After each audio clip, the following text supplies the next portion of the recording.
Da da da da da da da da da da. Da da da da da da da da da da. Da da da da da da da da da.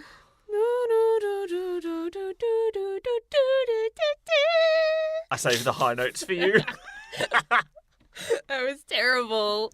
Let's do it again. The Gaming Lovers Podcast with Brendo and Jem.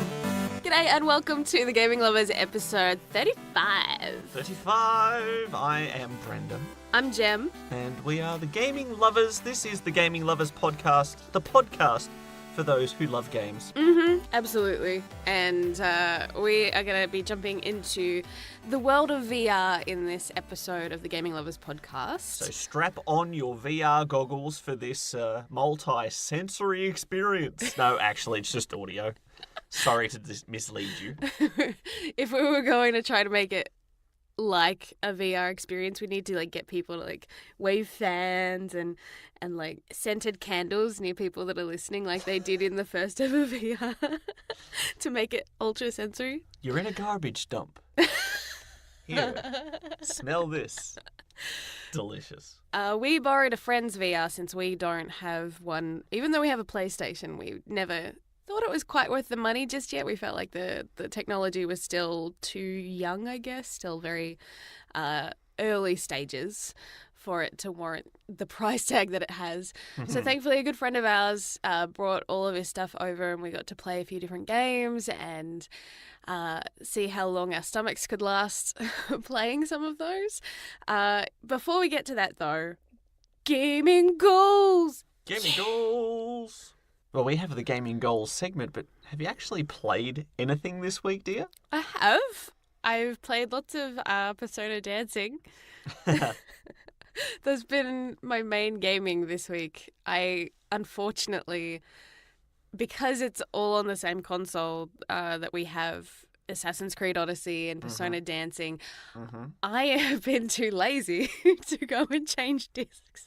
So once if you switch out one of the games, I think you switched the dancing games on me because I was playing Dancing in Moonlight, which is the one based on Persona 3. And you switched it to the one based on number 5, Dancing in Starlight. and so you just started playing. And so I started playing that one. I'm like, oh, that's the one in the console. I could probably go switch it. Nah, just play this one. So, yeah, I've been unlocking everything in that. And it's been a lot of fun. A lot of fan service-esque humour and very fluffy. Now, when you say fan service, which aspect of fan service do you mean? Like a lot of meta jokes that only fans will get. Right. There are some references, but there are a lot of innuendos that would go over most kids' heads. And no, what I'm trying to get at is, have you had the hunky men dancing in their swimsuits while wearing little red noses and sunglasses and dogtails? And dogtails. You can make them Things wear are getting weird. dogtails. I think it's Koromaru's dogtail. I think because he's not allowed to dance in the game, so that's how they include him. Dogs are forbidden from dancing. We will have bizarre creatures, shadow worlds, all sorts of strange things. But it's too hard to create a dance for a dog to do, and yet you've got Teddy though, and Morgana, who is a cat. And yet they could not come up with something for Koromaru. Atrocious. It is a little sad. Ken actually gets very mad at Elizabeth for excluding Koromaru.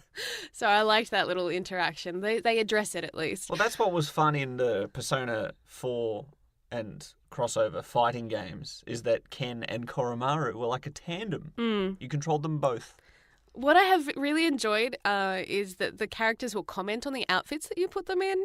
Same in the original games, or at least in number 3, I remembered if you put the different characters in their various outfits while you were exploring the different dungeons. So if you were in Tartarus in number 3 and you put, say, Akihiko in a butler's outfit, he complains because he doesn't have as much range of motion for his boxing moves.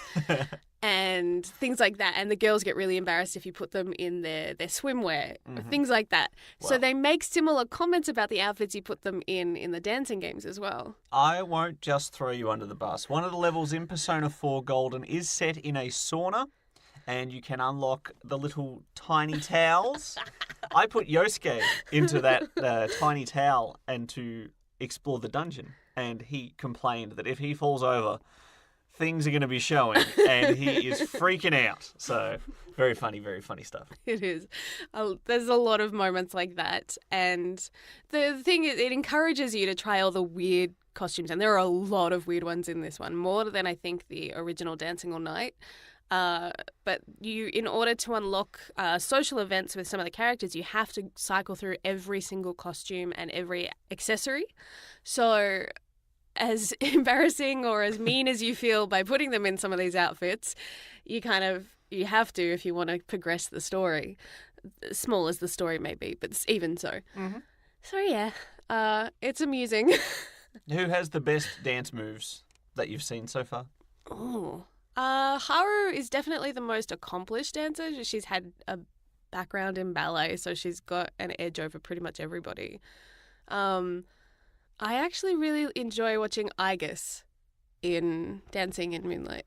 I'm like, Clearly she does the robot.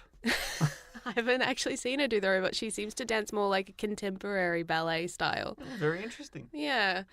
Though, I mean, that's from the one or two dances I've seen her do. I haven't seen her do as much. Anyway, I'm having a lot of fun with those. I haven't played any Assassin's Creed Odyssey because I have been lazy. I was not making excuses. I literally just said I've been lazy. That's a reason, I suppose. Maybe not an excuse. But now it's 2 weeks ago you said that you were going to beat the storyline of Assassin's Creed Odyssey, and you have failed again. Well, maybe I will take care of that tonight. I will get rid of everything else, and I will just stay in ancient Greece until I get the job done. Although, the thing is, that game is just so huge that even if I spend, like, a whole afternoon playing it, I feel like I've done, like, one fort, and that's it. Especially because I play the sneaky, stealthy way. It's a lot slower. Takes a lot of time. Yeah, you got to wait for the stupid AI guards to come close enough for them to kill you. And if you get spotted and then everyone comes at you, then you're at a disadvantage. And then you run away and wait then you until it all cools down to start all over again. The bounty hunters, like 5 of them chasing you, and that's hard because they're a lot harder to fight even one-on-one, let alone having 5 of them all aware of you. Like, the only way you can beat bounty hunters, or at least I find, is if I stealth attack them first to get their health at least halfway down, and then it's an even fight. But when they're aware of you first, then you're screwed. Well, maybe you just should behave yourself and not do anything to warrant getting a bounty on your head. There are times I pay the bounty off so they'll leave me alone just so I can finish a mission, because I'm like, no, I need to concentrate on this. Don't, you're going to come kill me and I'm trying to kill this guy. Bribery and corruption. So much of it. What about you? What have you been gaming this week? I have dove headfirst into Super Smash Bros. Ultimate, and at the time of recording this podcast, I can say that everyone is here because I've unlocked all the characters, and that's a lot. You start off with 8 characters on the roster. There are 74 characters in total. Yes. That's a lot of unlocking. So I barely did any of the cheap way to unlock them, which is to set up a one-stock battle against the CPU. Basically self-destruct immediately, and then you get a challenger appears. And if you beat them, then you can simply turn off your console or quit the program, start it again, and repeat. And you can do it 1 a minute, basically. But I did not do that except for the last 2 or 3 because the adventure mode, the World of Light, was starting to drag, and there's only so much of that I could handle. And that was my main way of doing it. I did a couple of classic mode runs, which are like the basic arcade, fighting game style. You go through 6 characters or so in combat, and that's like the character's story. Sonic, for example, fights against all the fast characters because he's rolling around at the speed of sound. So he will fight people like Little Mac and Captain Falcon, all the quick-moving characters. So they sort of custom... build? Yeah, they sort of... I can't think of the word. Cultivate? No, not cultivate. Never mind. Orchestrate? Thank you. They sort of orchestrate each character's classic mode with set opponents that make sense to make a little thematic challenge. So I kind of like that. So I did a few of those. But yeah, I've unlocked everybody. That's been a lot of hard work. Hard work gaming is sometimes, isn't it? When It can games be. feel like work. We talked about that on a very early podcast. However, the weather in Melbourne, The rain in Spain. however, the weather in Melbourne has been atrocious. Mm. It has been very wet this past week. Lots of storms. Perfect video game weather. To just snuggle in with a blankie. Until It's it summer cuts here. electricity in your internet and then everything crashes and then you're sitting there going, what do I do? You can then play the Switch for up to about 3 to 4 hours. That's what you could do. Possibly. But the weather has been so bad, we've been inside snuggled with blankets in summer. Go figure. And instead of playing video games, we've been watching a lot of anime. So, unfortunately, video games got a bit of the short end of the stick this week. Yeah, we've been a little bit addicted to My Hero Academia rather than, playing all these video games that we're supposed to be like knocking off our list so we can catch up to other stuff that's looming, like Red Dead Redemption 2. That keeps getting pushed back. I know, obviously, it's still at least a week away for you since we got Christmas. Just dropping hints. Dropping hints. Less than a week away. My goodness. Man. Christmas snuck up quick this year. So fast. Must be because we're getting old. So old. We're so used to this Christmas experience now. So the problem is, we've explained this before, we have so many different hobbies and they all consume a lot of time. So when we focus on one thing, if it's WrestleMania season, wrestling gets a whole lot of our hours of attention. If it's video game season, we've got the whole new hottest hits. Usually we'll be focusing on that and then everything else starves. So at the moment, we're on an anime buzz, which means the video games are struggling a bit for attention. I have wanted to play Dark Souls so bad this week. I have had a rough week of sleep. So when I've woken up and thought, I have time to play games, I'll be sitting on the couch going, no, I don't want to play games. I don't want to do this. I don't want to do that. So that doesn't help. But, yeah, what can you do? But here I am complaining that I have too many different hobbies that I get to enjoy. Oh, well.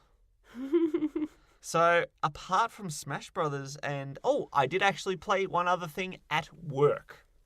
Completely at work. The benefit of my job is that I do get breaks between my train runs and occasionally, when my roster isn't jam-packed, I do get time to play a few games here and there. Maybe I've prepared a train, it's ready, and my departure time isn't for another 20 minutes. I'll then play a few minis of games. And the benefit of these portable games these days is that they can just be instantly suspended. So a few minutes here, a few minutes there, it adds up. Now, I may have had the temptation to start a new Nuzlocke run of Pokemon X. Now, I chose X because it's a game that I only played Y, for starters. Not the reason why. I played the Y version, not the X version. And I haven't played those games since I first got them years ago. And since they were the first 3D ones, really, that they made, it's been interesting to see how much they've progressed because we've been playing Let's Go Eevee recently. Yeah. So it feels similar, but it's also a lot more primitive. So Nuzlocke rules, for those who were not in the loop of, I think I've mentioned it before in the past on our Pokemon episode, but you start off, you can only catch one Pokemon per area, the first one you run into. There's no picking, there's no choosing. Your team gets assembled of a mishmash of usually useless Pokemon that you would normally shelve instantly. Fun. And secondly, if a Pokemon gets knocked out at any point, you either release them completely or stick them in the PC, never to touch them again. Yep. It makes it high stakes every battle. You want to boost these Pokemon, you want to train them, you want to grind and make sure they're at the highest levels, but every time you fight a battle, the risk is there that someone will land a critical hit on you and that Pokemon is gone forever. High stakes. And I love the randomness of your team getting assembled by useless Pokemon that you would never, ever consider in a million years of using. Thanks for paying attention to my story. I've heard you talk about Nuzlocke so many times. It's I'm sorry. Like... I read one article. Destructoid.com had an interview with the guy who did the very first Nuzlocke run. He did comics based on his adventures through, I think it was one of the Ruby or Sapphire games. Great stuff. All I did was read that in a 5-minute break on one of my meals at work, and then I was like, oh, I want to do a Nuzlocke again. So I started that off. My team at the moment is assembled of Spike the Chespin, Wrigley the Scatterbug, who then evolved into a Spuper. That's a delicious sounding name. Other master members of my team include Polo the Azaril, who looks like he has a ball and he's a water-looking thing, so I figured Polo was a suitable name. There is one very special member of my Nuzlocke team, however. The very first Pokemon I caught, apart from my starter, my first adventure into the tall grass, looking for some powerhouse to bring into my team, something rare, something special. And I got a bloody Pidgey. Now, I was thinking, all of my Pokemon I catch in my Nuzlockes, I nickname, because it grows an attachment, and that way when you lose them, it's all the harder. It's so much more difficult to lose a creature that you've nicknamed as opposed to something, it's just a Pidgey. It's just a Geodude. It doesn't matter. So, I was thinking clever, and I thought this Pidgey will one day become a Pidgeot, right? Pidgeotto, Pidgeot. And I thought, that sounds like fidget. So I'll make it a Pidgeot Spinner, because that's a cool name. Spinner was labelled as a unacceptable name. Spinner. Spinner. You cannot use that name. It is illegal to use that name. It was rejected.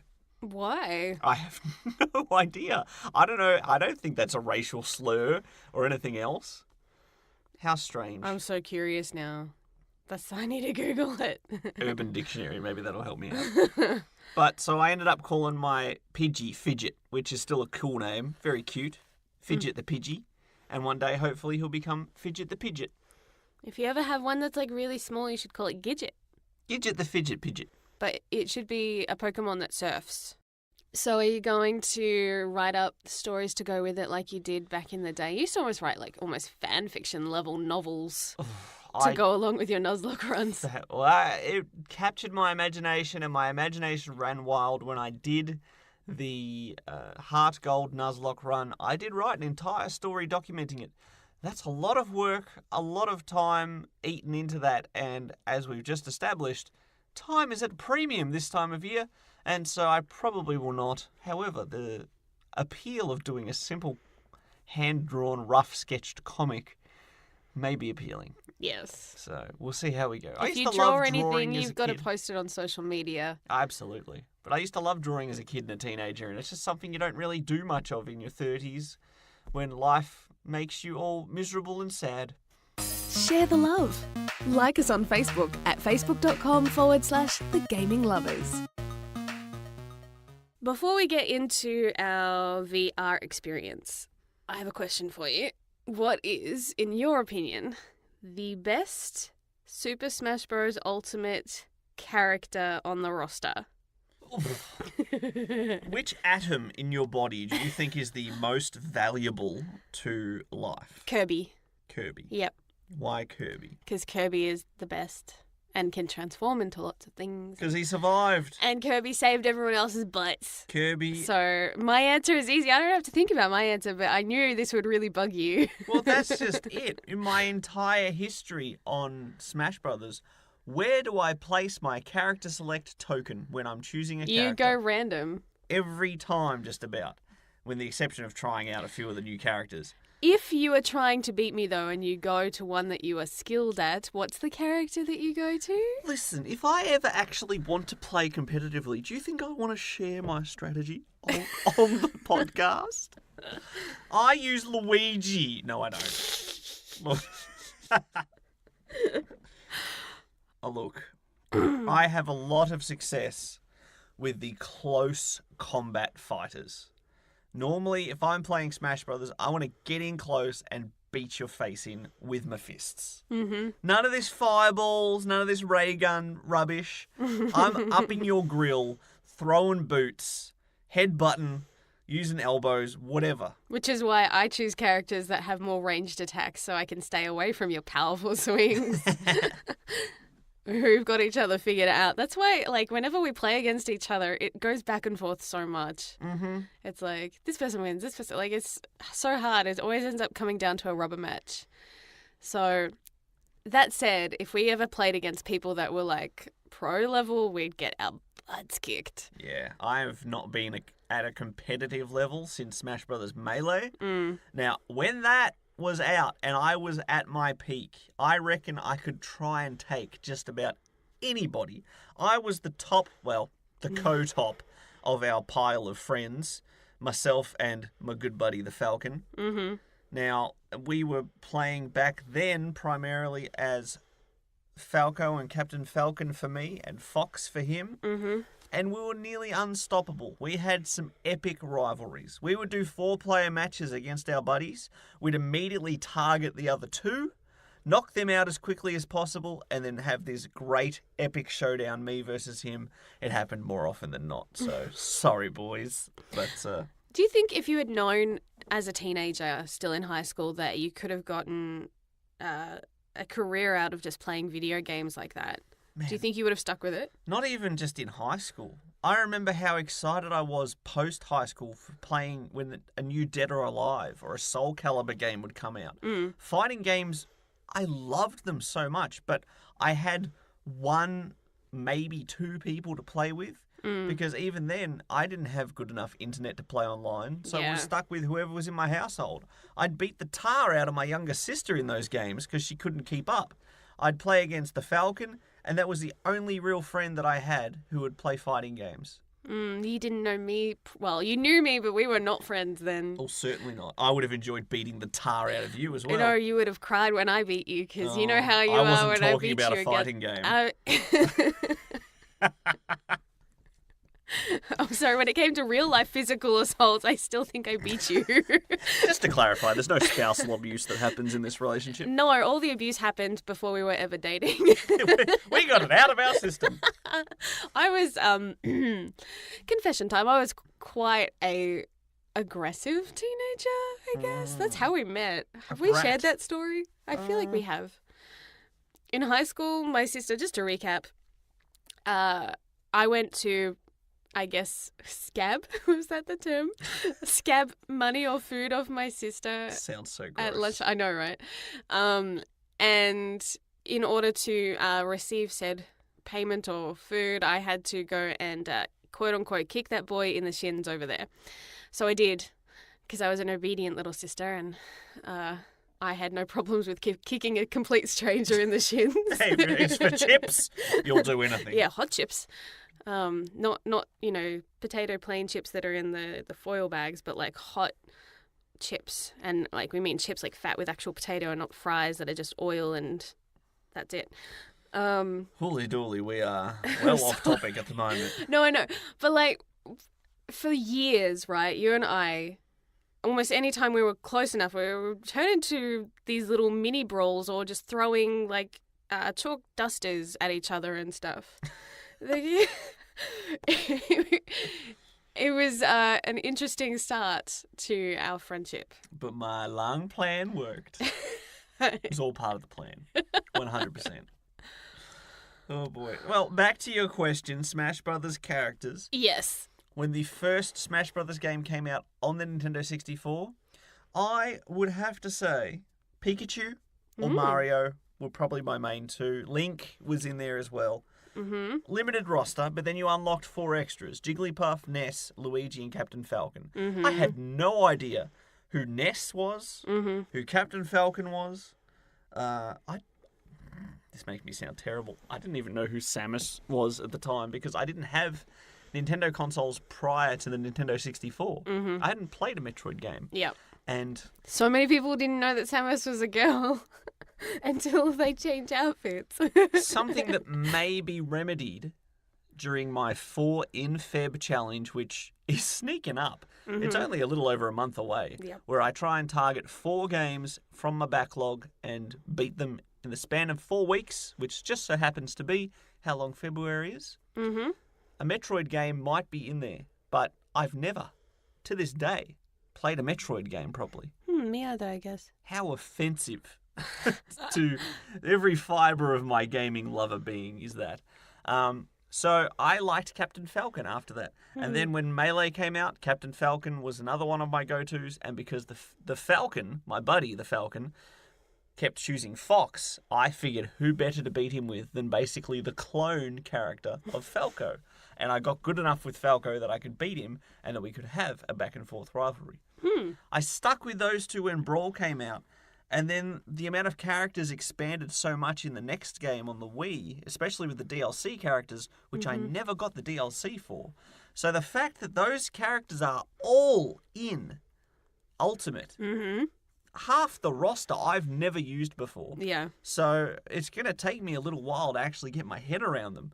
Some of the characters, I like try them randomly and I'm like, I don't even know what this move even does. He just stands there and pulls out a bucket. I know what the Game & Watch does. He catches projectiles, but it's an example. I had a lot of fun playing as Ridley when we were playing a few bouts earlier. Sometimes when I pick up and I play a random character, because I do occasionally, contrary to popular belief, I struggle though trying to get a grapple on their moveset, whereas Kirby has stayed very similar throughout all the iterations, which is why I can just pick up and play as Kirby. But Ridley I found really intuitive, unlike a few of the other characters. Like I tried to play as Isabelle. She's very cute, but I found it really tricky to try to get used to her moveset, and I found it like, I don't know, her reaction time or her jumps and stuff weren't quite meshing with how I like to play, maybe. So of all the new characters that I have tried thus far, I really enjoyed playing as Ridley. You do like the characters that have the extra jumps. Yes. A lot of the time. Meta Knight, Jigglypuff, Kirby, Ridley. Good recovery. Yeah. Always important in my style of gameplay. I just picked the Wii Fit trainer and hula hooped my way to safety. Very strange. So strange. Some of the characters that have been included on the roster are just so weird. It's like when the announcement came for Joker from Persona 5 to be added, and people are like, who's this guy? It's like, really? You're complaining about him compared to some of the others that have made the roster? Are you serious? Dr. Mario's fine. Dr. Mario. Wii Fit trainers, the Mii characters that are in there, like really those are preferable to a character that's actually, got some combat skill and has some cool like move sets and stuff. Still boggles my mind that Cloud Strife from Final Fantasy VII is in Super Smash Bros. All these years later, I still can't get my head around that. What happened to our hashtag all for Squall? We are all for Squall. We want Squall as a DLC character. No, we really don't. There's only like 5 spots. One's already taken. There's very valuable real estate, but I'm still all for Squall. We'll see if Waluigi manages to make the cut. He's hoping. It would be really funny if they troll people and release him right at the end of like the DLC. Make everyone wait after all the announcements. And then finally the last one, or Waluigi. even more devastating, they release the 5, announce them, release them, and then just give Waluigi's like a free update after it's all said and done, just as a surprise drop. That would be something they would do. Are there any characters that you would like to see added to the roster as DLC? Oh, so many. Now that the floodgates have been opened, and we have someone from basically a PlayStation exclusive game coming onto this console. People like Cloud, a character that's never been on a Nintendo console before, which... No, there's been Final Fantasy rhythm games on on the 3DS. I stand corrected. I figure he's in there. But yeah, I don't know. There's so many. I do want another representative. I do obviously want another representative from Sonic. Now, Bowser Jr. rides around in basically what could be a little Eggman mobile. Yes. But he already has all the other Koopa kids as his alternate skins, so you don't really want to clone him again. Tails, I don't believe, is a assist trophy or a... Spirit, thank you. Whereas Shadow the Hedgehog is a assist trophy, so he's probably out. Silver and Knuckles are definitely Amy in Blaze. Rose? And everything. There's so many that are just like, relegated to the spirits. But we'll see. We'll see. I would love to see some more Final Fantasy characters. Maybe some ones from 15 would be fun. But they also have their own fighting game. That is true. Dissidia. But even so, that doesn't. There are still other Final Fantasy game characters in Smash Brothers, so it's not completely unheard of. And you could choose the most popular characters from different iterations. I mean, even though some people don't love 13, they still love Lightning. Like, it's one of those weird things where they don't necessarily like the game, but they still respect her character. Lightning's still a popular Final Fantasy figure. Likewise, there are a lot of popular characters like Prompto, Ignis, Gladius. Just call him Gladdy. Gladdy. You know, all the bros from Final Fantasy 15, everyone really loved them. So I think if any one of them made the cut, people would be happy about that. I've come up with a new recipe. He could cook them like Kirby does in the pot. Perfect. That would be so good. Could you imagine Prompto's like final thing, like taking a selfie at the front of the screen, and anyone that gets caught in the flash or something? I don't know. See, it's so much fun coming up with like these what if scenarios. Goodness. Yeah. So I'm looking forward to hearing the new announcements, and obviously there'll be some surprises. They're very good at coming out of left field with these. I'm amazed that the industry does pretty well at stopping leaks as far as this is concerned. Yeah. You know? Well, yeah. Well, there's usually some leaks are always going to happen, but the fact that nobody had a hint that Persona characters were going to make it into Smash Brothers. Exactly. That surprised the heck out of me. And there was some fake leaks. Like, that was the most the internet got. There was people trolling them. Yep. And fake. they bought into it so hard. Well, who knows? Maybe they just found the pre-release DLC schedule and that's who the characters are going to be. Maybe. But Joker wasn't on that. No, not at all. I think it's time for us to reflect on some VR antics right after this. You're listening to the Gaming Lovers Podcast. Want to join the conversation? Visit thegaminglovers.com. Record your comment or question by clicking on the button on the right-hand side. And you could be featured in the next podcast. Now, I'm always excited to get my hands on some new technology, test something out for myself. But if you want to be an early adopter of these technologies, you are shelling out some mighty big bucks.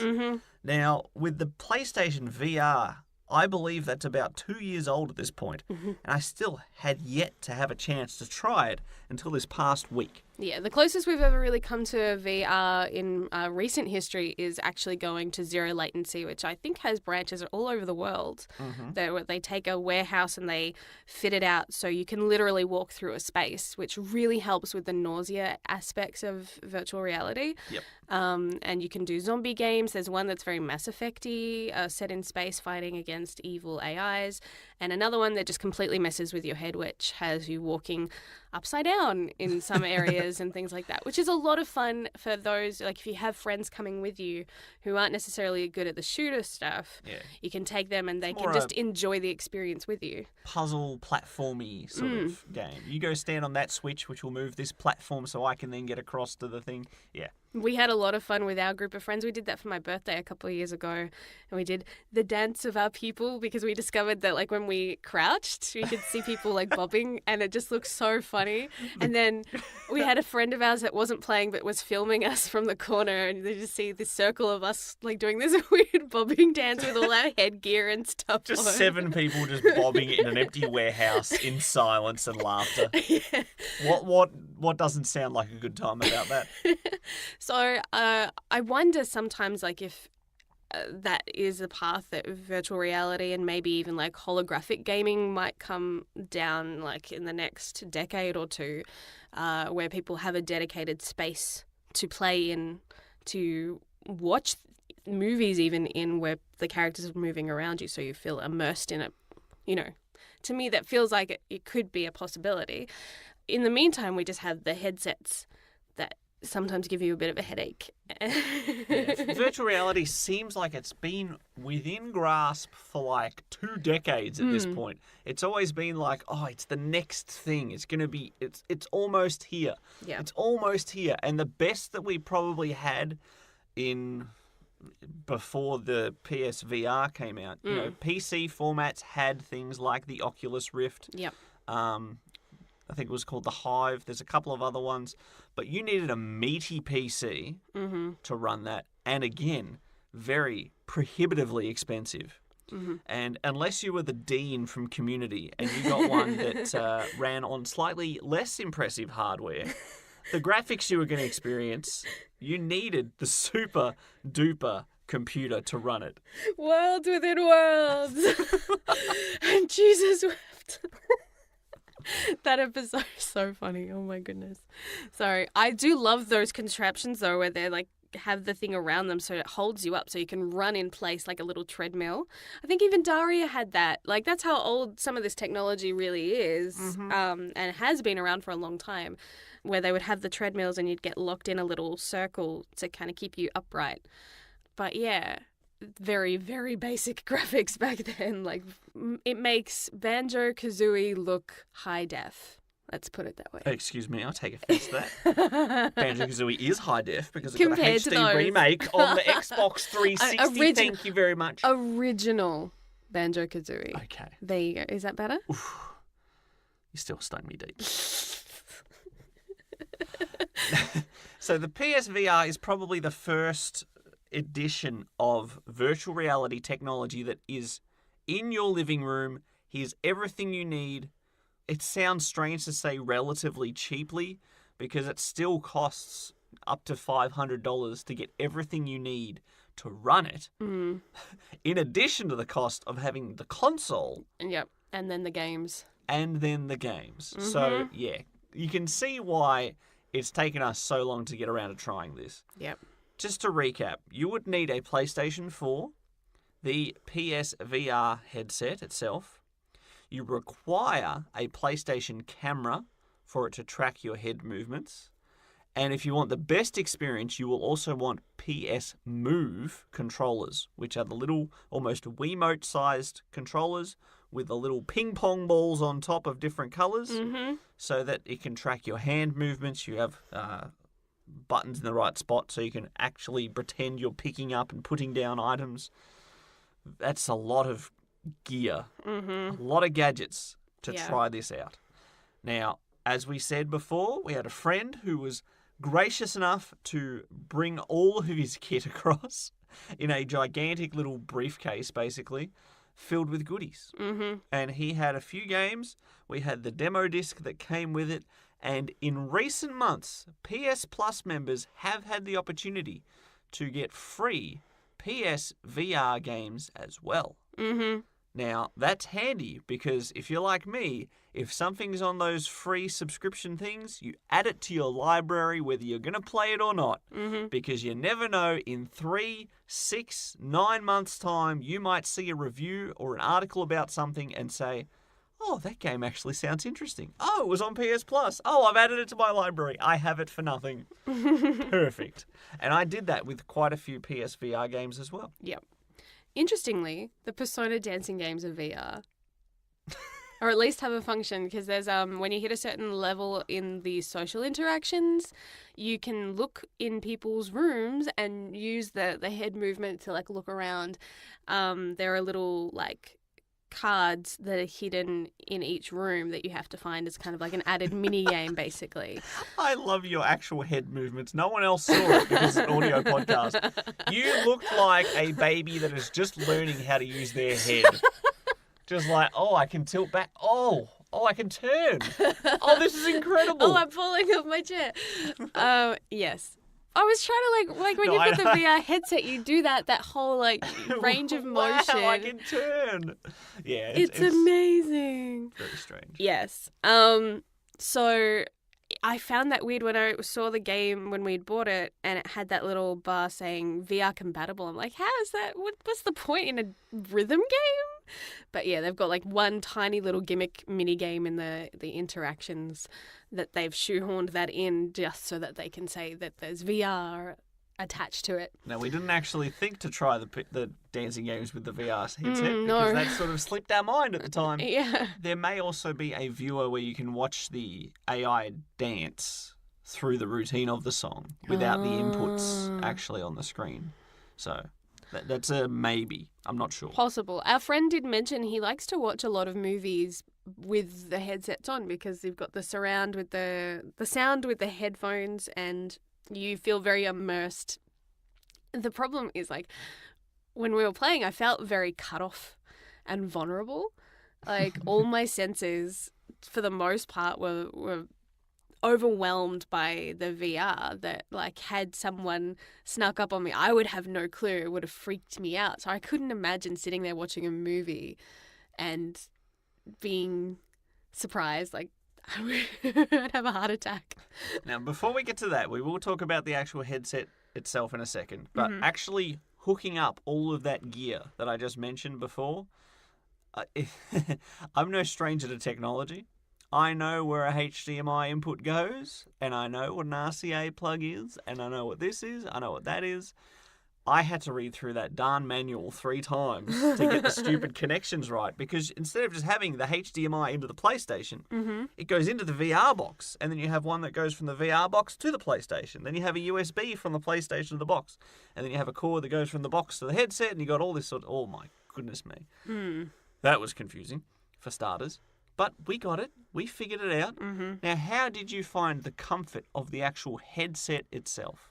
More comfortable than ones that I've tried in the past. It's still heavy. It takes a little getting used to, but they do have adjustment features on it and ways to tilt it and tighten it as need be or loosen it so that it sits comfortably on you. It didn't have, at zero latency, they had a bit of a hard ridge around the nose. Yes, I was about to mention that. And this one didn't. So I found it more comfortable. So that said, it's still, even after playing for even just half an hour, I found the weight that it was adding to my head and my neck getting too much. Like maybe I need to build up more muscles in my neck. But do those. Don't make sure you don't skip neck day. But it's the kind of thing I'm like going, I don't think that this is still quite ready for a long gameplay. Like most gamers will play certain games for a long amount of time, like hours at a time. You wouldn't be able to play VR for that long. It would take a considerable amount of trial and error to kind of build yourself up, I guess, have an immunity against any motion sickness that could be triggered, as well as getting comfortable with that headset for an extended period of time. Yeah, I agree. I did find it was lighter than the ones that we did experience at zero latency. Now, when we went there last time, my nose might be a little on the large side. Let's put it that way.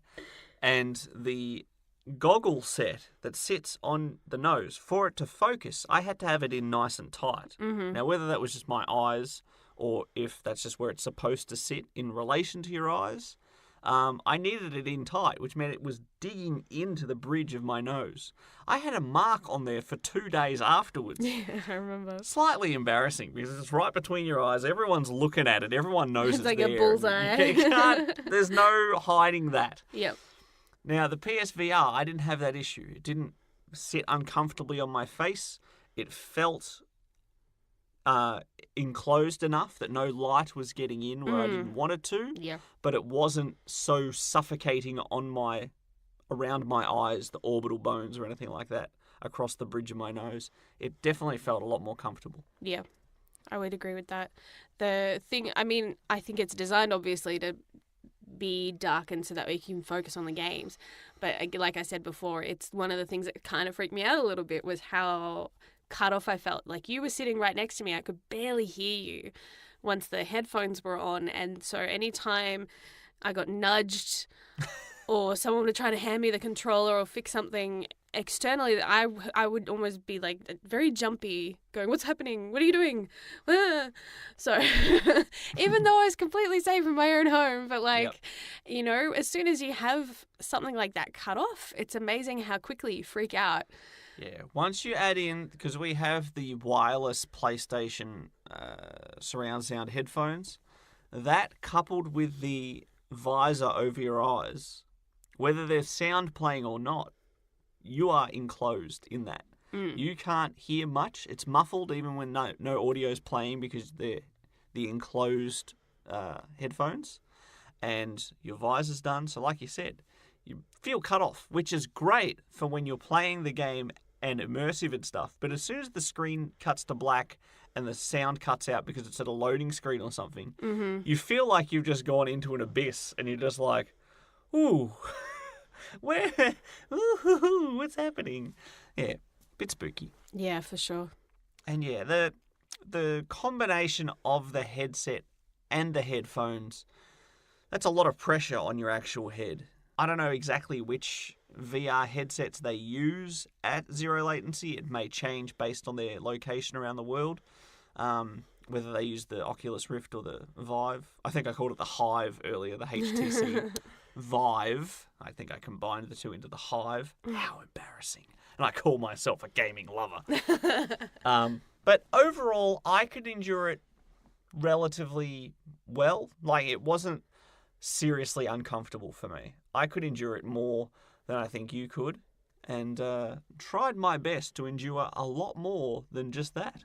Now, on a technology scale, when the screen was on, when the sound was working, how immersive did that feel? How was the visuals? Did the visuals itself hurt your eyes? Because things like the 3DS, I don't like using the 3D effects on because it hurts my eyes. If I'm watching 3D movies at the cinemas, I don't like that because it makes my brain feel yuck and my eyes hurt. And whether that's a frame rate thing or not, sometimes having those, the technologies that affect your vision like a VR headset does, because it requires you to look at two screens at the same time, that your brain computes into one image. Yeah. How did you find that? For the most part, I was okay. Graphically, I think it changed from demo to demo. I didn't feel too nauseous, but then I didn't play as long as you did. I kind of cut myself off deliberately because I knew I had the potential to feel sick. So once I had played a couple of different games for short bursts, I'm like, okay, your turn. Kind of ended it swiftly. Yeah, I think based off the demos you actually tried, none of them involved forward motion. No. They were all fixed stance It was all experiences. like rail shooter, I guess, kind of experiences where I kind of stay in place and I move through the world rather than trying to deliberately maneuver myself through a space. There was like underwater stuff that we did, which was more, I guess, just demonstrates the capabilities of the technology and go, oh, look how pretty fish. And then your lights went out. Yeah. And then I'm like, oh, this is like Mass Effect when you're finding the Leviathan. That would have been a pretty trippy section to do in VR, actually, if that's that section of the level you could do. That would be scary, actually. I remember just that being scary in the game alone, let alone with VR. But the shooting galley kind of one was fun, and I think there are certain mini games that showed more of its strengths and potential, and other ones where it's kind of like, oh, this is a little clunky and probably needs a lot of refining before it's ever going to be a good game. It's no surprise that most of the games that have done well in VR are horror games. You know, the immersion. Yes. Adds to the terror, no doubt. Absolutely. I can attest to that. And you want a game that means you can like move through it slowly, because then that helps you're not going to feel as nauseous. I mean, if you're moving through a world too fast when everything's so close with regards to the screens in your eyes, etc., then that's more likely to trigger motion sickness. Yeah. So if you can play a game that moves a little slower and lets you take your time, but also that builds the tension, things like that, you're less likely to feel sick. Yep. Before we get to specific games and how well they either use the VR or not, and if it was a good fit for those genres or not, we will talk about the big physically ill elephant in the room, motion sickness. Yep. Something that we were both concerned about, because I'm the sort of person where if you're driving the car and I'm in the passenger seat and I want to look up a news article or check social media, if I do that for more than 5 seconds, I start to feel queasy. I get the head nausea. I don't really know how to explain it, but I get shocking motion sickness like that. Probably not the best for a train driver to get motion sickness, but when I'm driving, it's fine. Funny, I'm so different in that sense. I can read a book on long journeys. You'll be driving and I'll sit in the passenger seat and I can read for hours and not feel a thing. I wish. So I don't know what, there's certain things. I don't get seasick. But I do occasionally feel like I get more headaches, I guess, than necessarily nausea from playing video games. I can get some pretty shocking headaches depending on the game. And that happens even with normal games sometimes. If I've been playing a certain game and I don't know if there's certain light patterns that trigger it or what it is. But then my eyes will get very sore and then I'll get a killer headache. So, yeah, those are the warning signs for me. But motion sickness usually stems from when your body thinks it's moving, but then it's like, but I'm not moving. What's happening? Like when you're in a car and you're stationary, but it sees the world moving around you and it freaks out. So that's where it stems from. So if you can trick your body or your brain into thinking that you're moving, find a way to give it that sensation, then it will usually help curb the motion sickness. Like with virtual reality where you can physically move through a space, that helps stop any motion sickness because your body's like, yes, we're moving. This weird, slightly blurry world is reality now. 100%. We did virtual reality in zero latency, 2 different sessions, 1 hour each. I had zero motion sickness during those experiences. Moving around that full warehouse, going from A to B to your objective marker, there's a loading screen, they spin the world around, and you're going from A to B again, but you're going the other way through the warehouse in a different zone in the world, in the virtual world. So all of that, I played without an issue. I got awfully sweaty from the activity and the heavy packs that heavy you have to wear. gear that you're carrying. But as far as motion sickness, nausea, eyes got a little bit strained by the end, but nothing, not even as bad as watching a 3D movie at the cinema. So that was my only experience with VR. With the PlayStation VR, there were certain games where I could play comfortably for as long as I wanted, and there were others which, oh my goodness.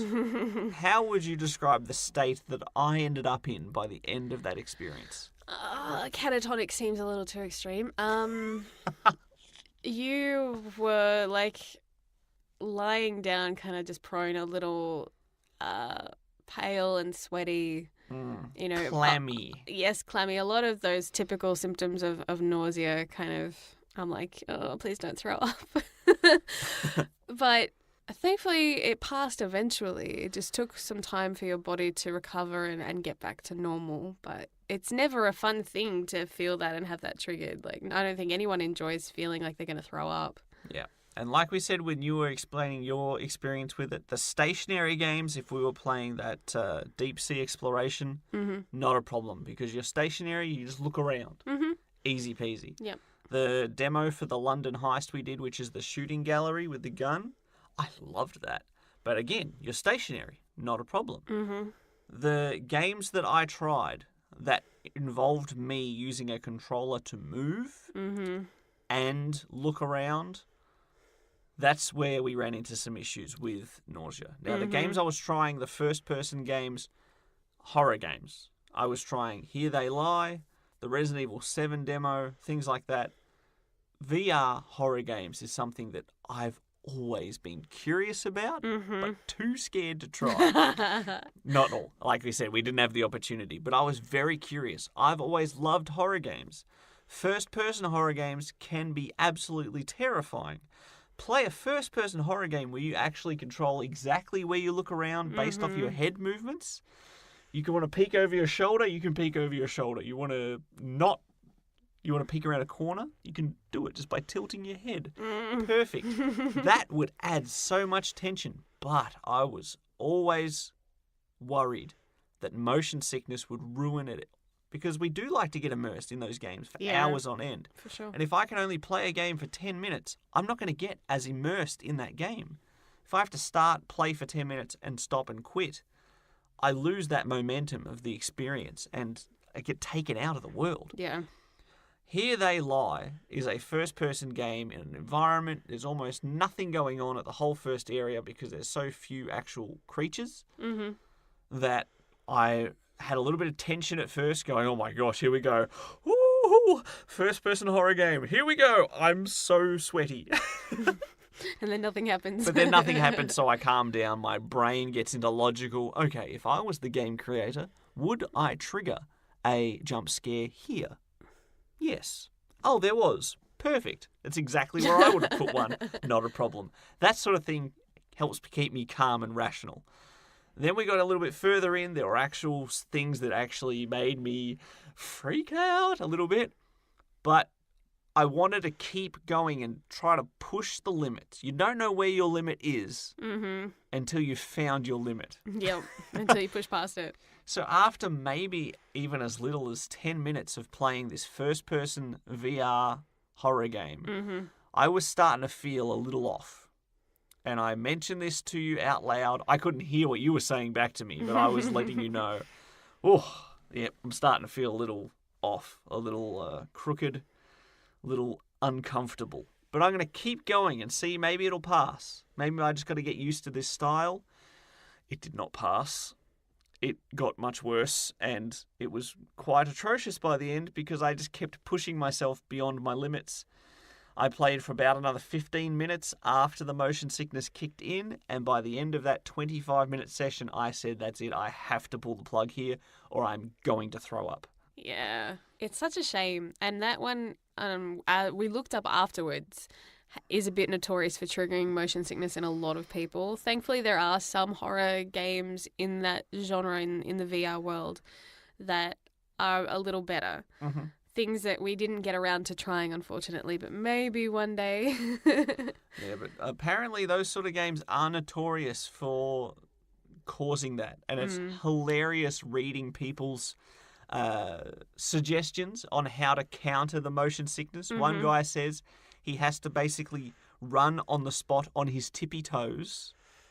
Even if his character's moving at walking pace, he has to stand there and run on the spot with his tippy toes. That would be exhausting. Talk about muscle fatigue. It'd give you a good workout while you're playing games. Certainly would. But yeah, those sort of games, especially I found anytime there was stairs and I was moving up or down, I literally felt like a wave of nausea flow through me until I leveled out again. Walking itself was bad, walking around corners was worse, but going up or down stairs, my brain said, oh, what's happening? This is terrible. This is terrible. I think we've talked about this before when we've mentioned VR, how it's great to see that it's taken some strides, but it's still not a perfect formula. It's still got a lot of things that need to be worked on for it to be something that anyone can just pick up and play as easily as they do with video games, you know, in the classic sense of just playing on their TV screens, you know. Some people will swear by like those bands that you wear that have the metal or the coins or whatever that help fight motion sickness.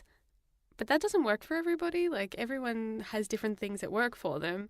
So it's a tricky one. Sounds like something out of an anime where the character goes and buys a lucky spirit gem from the old guy on the corner of the street. Oh, this will give me good luck. It's all good. It'll help get rid of my VR nausea. No, it's a shame. It's one of those things where like we were excited and we enjoyed playing some of the more mini-game arcadey-esque feeling ones.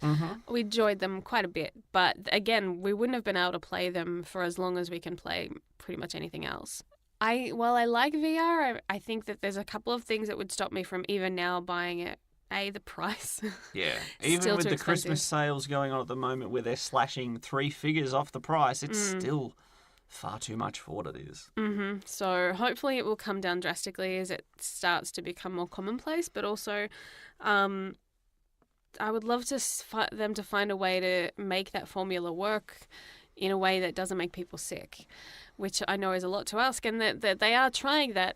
Even recently with Borderlands 2 being converted into a VR game, they've changed the game so much that a lot of people feel like it's like playing a new game and not in a good way. Oof. Because, in Borderlands, you can run really fast in that game. You can drive really fast. Combat is fluid and Quick moving. whereas they had to change that drastically to stop people from feeling sick. They've slowed you down to the point where you're almost moving at a crawl if you do choose to move.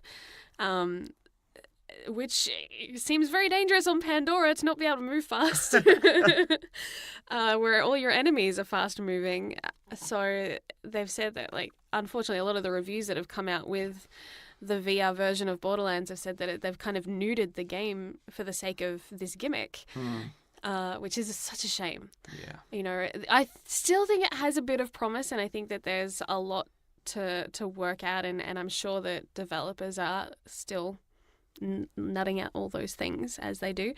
But as it stands, that's one of the things that will keep me from wanting to have it myself, to buy it and add it to our collection. Well, that's a bit of negativity from both us and the media, but let's look at the positives. Which experience did you enjoy the most? Which title did you find the most fun? I loved the shooting gallery demo. I didn't play as much as you did. You played more of the games. I played more of the stuff just on the demo. You were much more respective of your body's limits, let's put it that way. I literally, I would play something for maybe 5-10 minutes tops, and then I'm like, okay, I'm going to give it to someone else, give my eyes and brain a rest, and then I'll jump back in a half little an hour's time. Exactly. Yeah. And I knew... because I could feel my eyes at the end of one of them. I'm like, I probably could have started another one, but by the end of it, I probably would have started to feel a little unwell. So I'm like, oh, nah, I'm going to play it very safe. Yeah. But the shooting gallery was lots of fun, and it changed, between when you played it and I played it, because I watched you play it first. And so I'm like, okay, I've got it memorized. And then they changed the formula. I'm like, no! Different things came out at different times. So, and there was an innocent that you could shoot in mine that wasn't in yours, and I shot them because I thought everything was up for grabs. The poor bugger. Blam. Yeah, that was the demo for the London heist. I really enjoyed that too. I was surprised at how responsive the simple DualShock 4 controller was, with the PlayStation camera tracking its light bar combined with the gyroscope in the controller. Yep, to shoot it like a gun. The fact that it was so responsive to just simple little aiming movements, that actually shocked me. For sure. It was responsive, and it was one of those things because you were planted in one spot, it didn't make you feel sick. Yes. But there were still 3D effects, so that way the VR felt not completely wasted on a gimmick like that. The other one, the demo that pretty much everyone uses first is the deep water dive, where you're just in a shark cage going down into the depths of the ocean, basically. I don't know of any cages that normally go that deep, but hey, to the point where... Unless the chain above them has broken off. Possibly, in which case we're screwed. The thing that's monitoring your vitals and how much oxygen you have left completely dies when you get too deep. And I'm like, that's not good. If this was me in real life, I'd be freaking out right now. But it's beautiful. It was wonderful to just go past all the coral and see different fish and jellyfish that were all luminescent surround you. That was kind of fun. Very relaxing. Aren't you glad you didn't have the full version, which includes a shark attack? And I knew I had seen other people play this same thing, and I was expecting it the whole time. It put you on edge, and it wasn't even in there. I know. I'm going, I know this is part of it. When's it happening? The boys are smiling. They're we're smiling before I put the thing on, so they know it's going to happen. So it's going to happen. So I've just better be ready. And our friend was like, "Oh, you can look behind you," and I'm like, "That's where it's going to be, isn't it?" I'm not going to look behind me. I'm not looking behind me. Oh my gosh. But yeah, it would be fun to have like some games that are more relaxation based. You know, so many games are very action, very fast paced, very go go go go go. Mm-hmm.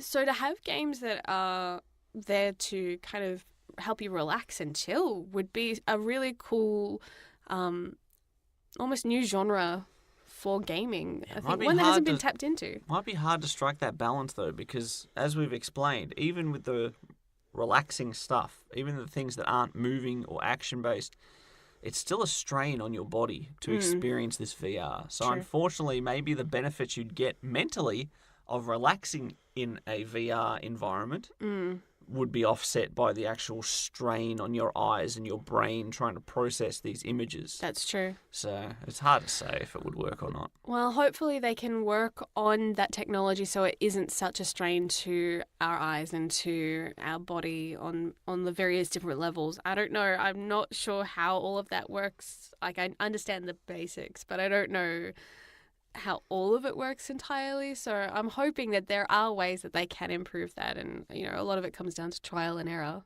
I think there's still potential, hopefully, down the road. I'm choosing to be optimistic. Well, it depends if they try and work out the kinks, maybe even in the next generation, or if they just abandon it like curved TVs and 3D movies and all that sort of stuff. And go straight for holographics, please.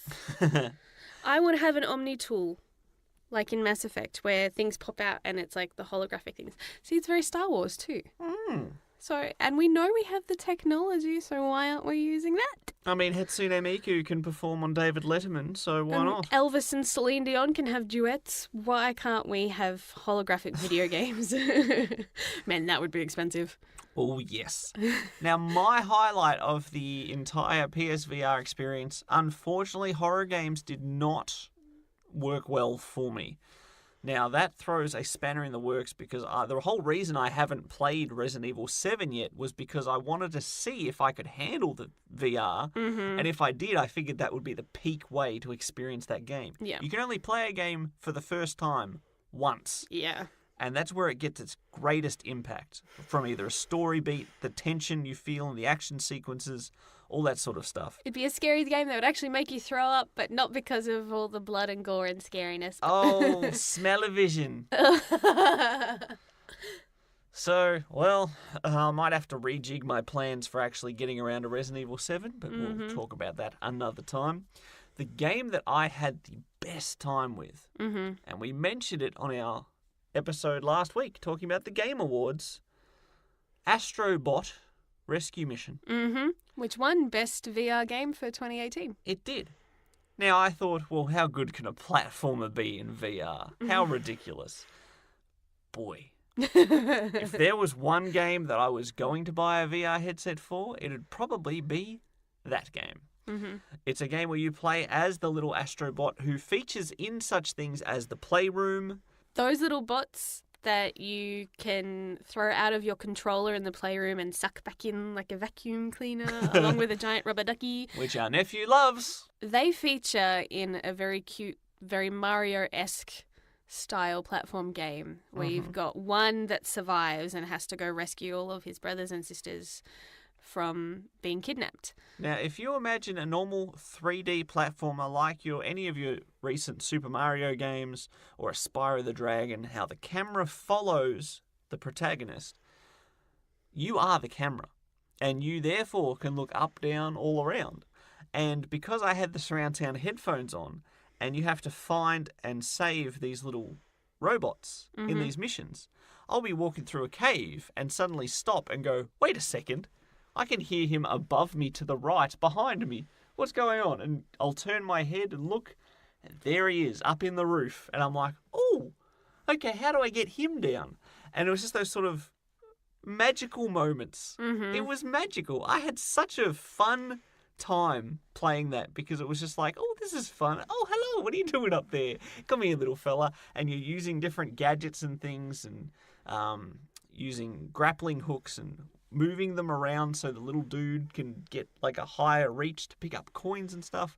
Fantastic use of the VR. I think if you took that concept and combined it with PlayStation's Tearaway game, the papercraft game. That would be phenomenal. That would be interesting. Tearaway was so dynamic, even just on the Vita, in using both like touch screens, because the Vita has not just the front touch screen but the back, and it was so innovative in using every control to the best of its ability, like no other game has or had, I guess. Cameras, gyroscopes, touch screens, Everything, and fantastic. it made you think outside the box. That's The cardboard box. So that would be really interesting to see them take on some new controls and see how that would add to that experience. That would be really fun. Well, now that Astrobot Rescue Mission has won Game of the Year for the VR category, I think maybe they'll realise maybe this is what we should be targeting instead of horror games or racing games. We also tried Rigs, which I did not enjoy motion-wise and visual-wise. That just felt terrible to me from the get-go. Didn't enjoy that in the slightest. When you played Astrobots, did you feel nauseous at all while you were playing that, moving through the world? No, I don't think so. And although the very first time I started playing that and I moved the character forward and the camera got dragged forward as well, I panicked and thought I was falling off the couch because my brain went, "Hey, we're moving and we're still seated. Oh my gosh."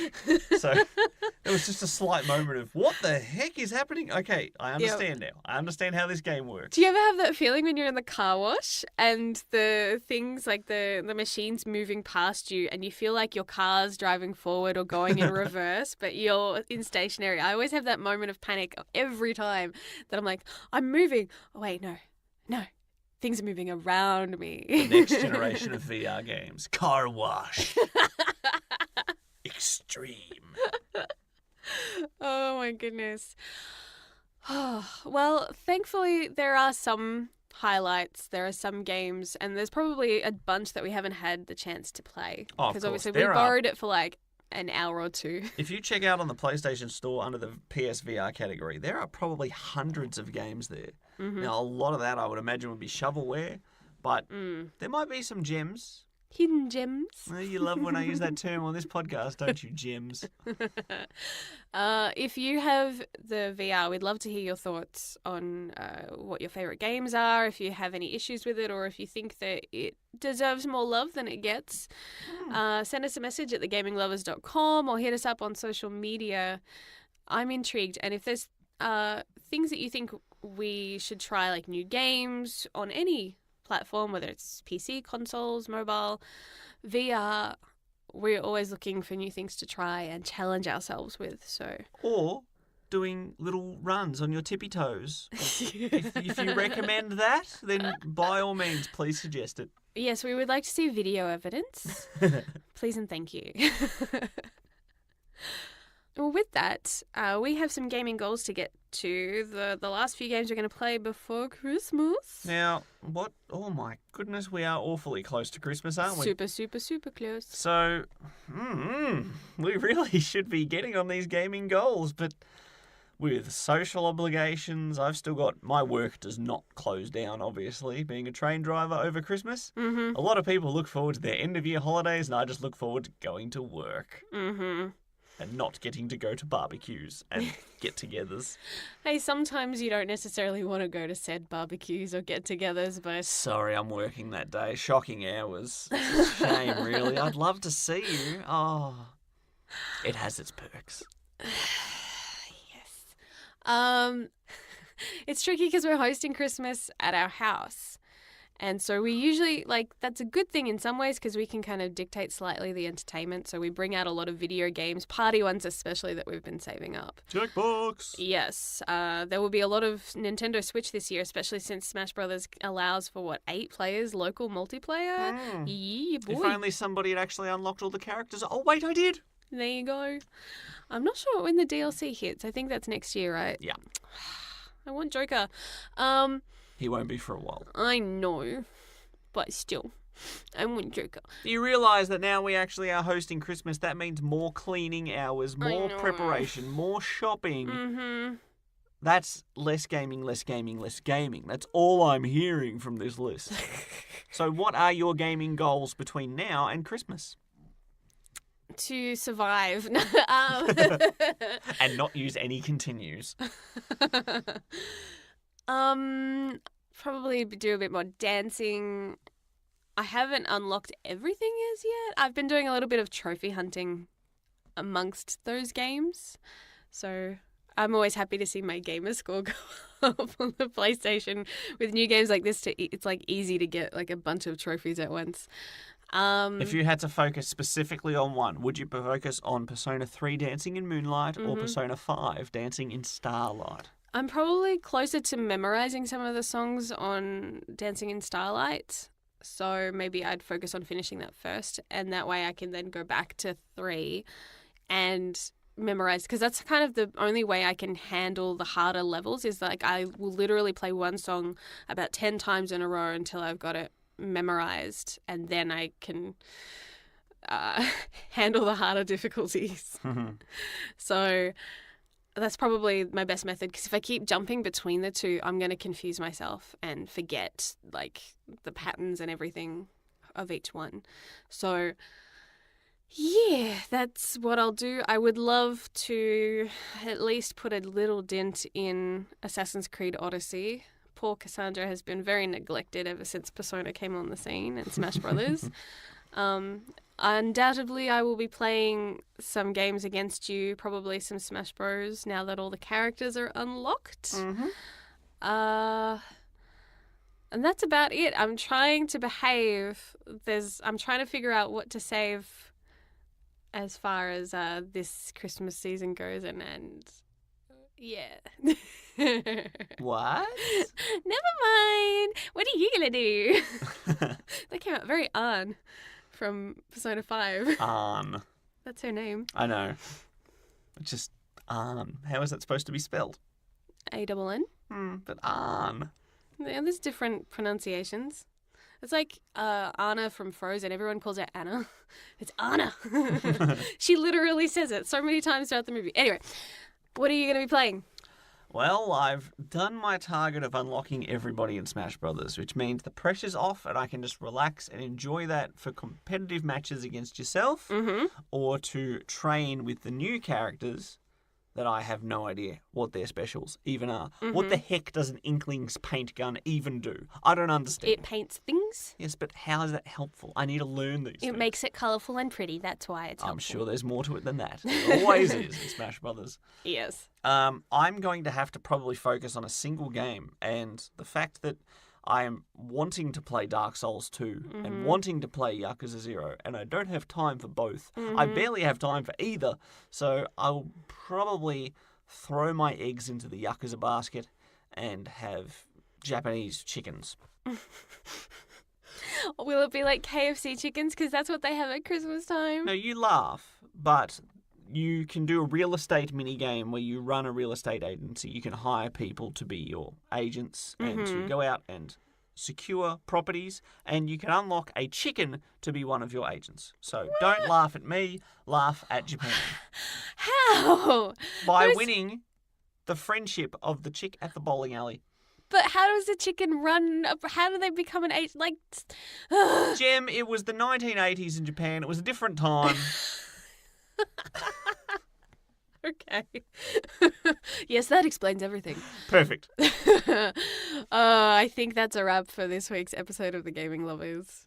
Let me know what you want to get for Christmas from The Gaming Lovers, and we probably for our Christmas special episode. I think the episode's actually going to drop Christmas morning. How's that for a present, everybody? Oh, you can open up your podcast app, unwrap the episode. Maybe I should make the introduction Christmas style, like add some jingle bells to it for that episode. I just got to remember to actually do that. Now that I've said it, I'm going to forget as soon as I leave this booth. Tune in next week where Jem says she will again beat the story of Assassin's Creed Odyssey and forget to include the jingle bells. Aww. I figured if I antagonised you, it would help you remember it and have a grudge. So, before I poke the bear too much, I think we should get out of here. Have a wonderful run into your Christmas week. And or Hanukkah, or whatever it is that you celebrate this time of year. Yes, happy holidays, Merry Christmas, Happy Hanukkah, and cheerio Chowski. Bye, Nara. Thanks for listening to the Gaming Lovers Podcast.